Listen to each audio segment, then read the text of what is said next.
Both within a lesson and throughout a series of lessons, it is important that there is a logical progression. This often takes the form of initially presenting new information through explanations and models, then practicing new material and skills in a collaborative way, before providing pupils time for independent work. Throughout this process, scaffolding should be provided and then eventually removed, as pupils' knowledge develops and they require a greater level of challenge. To support pupils to be successful in their work, I try to be consistent in the strategies and structures I use to explain key concepts. And I find that this helps to build pupils' confidence and consequently increase their levels of motivation. When teaching pupils how to write in French, I break it down into its component parts, by first teaching them the key structures that build a basic sentence, then how to extend a simple or basic sentence, and finally how to construct paragraphs and extended pieces of writing. When teaching these components, I initially provide pupils with a scaffold to support their practice.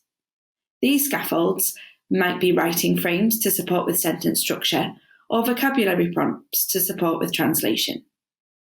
Pupils can use the vocabulary prompts to change key components in the writing frame, such as using different adjectives, verbs, connectives, and opinions. Then, during guided and independent practice, pupils use these writing frames and vocabulary prompts to support them to construct their own sentences, whilst following the correct grammatical structures.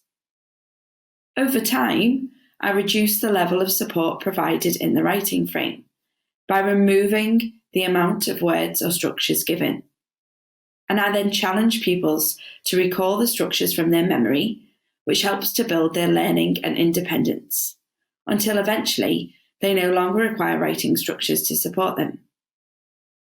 What it is important to note in this example is that the principle of progression from formulating basic sentences to extending sentences into paragraphs remains the same. Once these structures are stored in a pupil's long-term memory, they can recall them and draw upon them when learning new topics or vocabulary. Using the same writing frames and structures each time supports all pupils, particularly those who are lower attaining in French, as it allows for increased practice and therefore increased success.